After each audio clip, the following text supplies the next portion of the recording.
What's good? This is Chris. It's my wife Jada. We're from Betty and Esther. You watch the Straight Facts TV. Get with it. What really inspired you to start your candle business? What inspired me the most about making the candles is I love crafting. I love making things. I enjoy the satisfaction of seeing people like what I make, the reactions when they smell the candles, when they smell the body scrubs, and it reminds them of something, some childhood memory or something that they like. So what really made you settle for the name Betty and Esther? We spent about a month coming up with names when we were starting making the candles, and we were, beating our brains about what name to make. And I think my older brother decided to use our two moms because that was kind of original. And I think it was around Mother's Day too when we were coming up with the name, so we figured that would roll, and we decided to just use our two moms. And it took off from there because it's a nice conversation piece, because a lot of people ask us, well, who's Betty, who's Esther? And a lot of people get with that. So I really like how you use both of them together. So if you would be able to pick one each, what's your best part of making these candles? The best part of making the candles? For me, she mentions about how she enjoys crafting. I think the entrepreneurship of deciding to start their own business, that was very liberating. I've been working since I was 14 years old, punching the clock for somebody else. So this is the first time I've owned my own business, and it's very liberating. I mean, we're still growing and still struggle like most businesses, but the satisfaction of knowing that it's ours, the profits, the losses, everything belongs to us.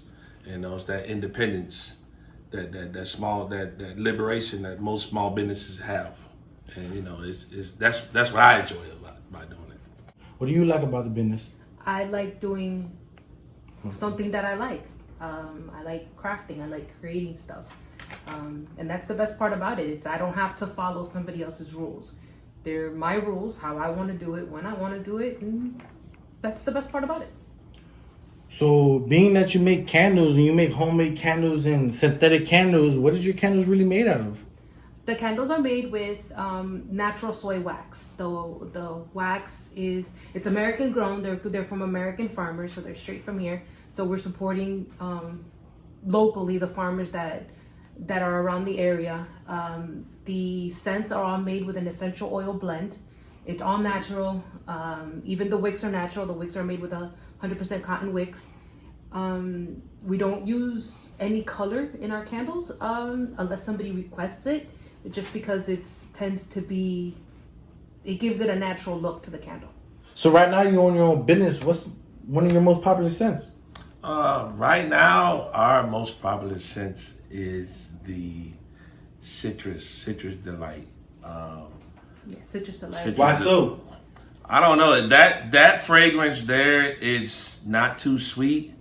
It's not too strong. It's a nice, soft citrus blend. It's like Sunny Delight. It's like the juice, Sunny Delight.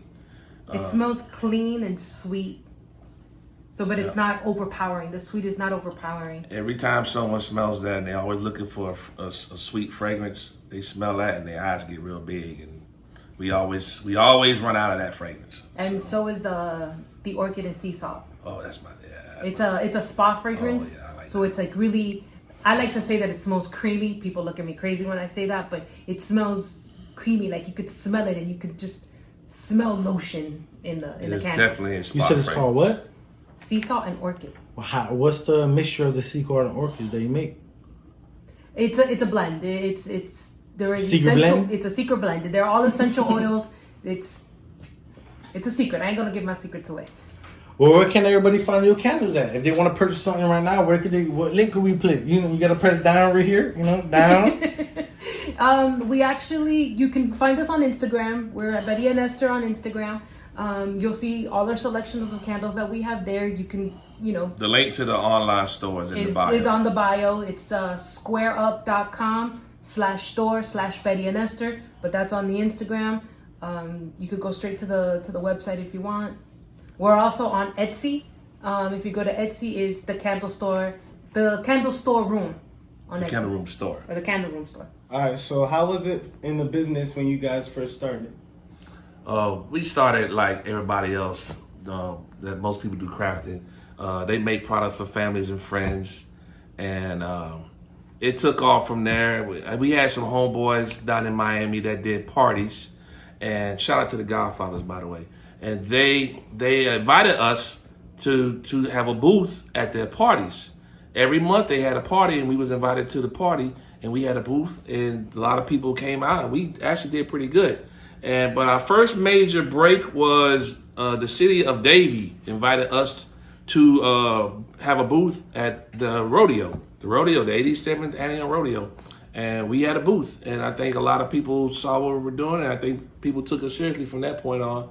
And I really enjoyed the experience. And from there, we went and got the Dania, and then we got Fort Lauderdale and Hollywood. All these cities kept inviting us for their craft events, and I really enjoy it. It's a step up, and from now we got someone in Nashville making candles for them.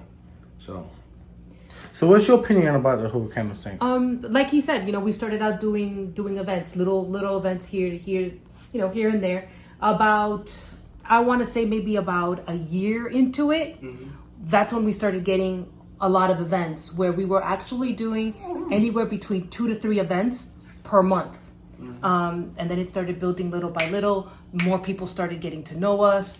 People were starting to recognize us. They would recognize us. They would tell us, hey, listen, there's an event over here. There's an event over there. Why don't you come join us in it? Little by little, we got, name recognition and like that. People started noticing our brand. We had a lady at one time say, I remember seeing your brand in such and such a day. And she's part of the company too. Yeah, I bet, right?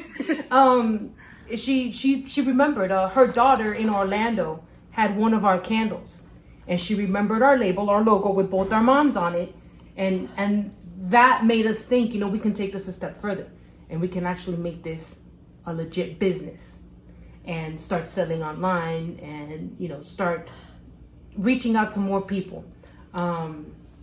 We've done huge orders. We've done parties in Hawaii. We've shipped candles to Japan. Pretty much everywhere.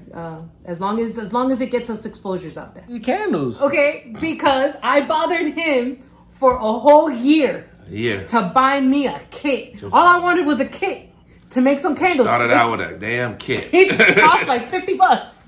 Yeah. How much y'all spending now on these shits?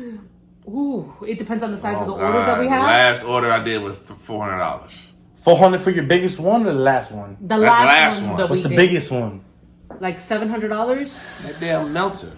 Oh yeah, well, the biggest that purchase melter was a stack. was the melter. We have but that's rude though. You can talk to the fans right now, bro. Investments are purchases. That melter, so tell these little that dudes. melter was a stack, and then all the computer, the printer, the Cricut. The Cricut was $100. And it isn't just about the candles. We also personalize these candles. Yeah. So we do labeling. The candles are labeled. The lids are labeled. If you look at my candles, we can personalize these candles and make it look any way you want.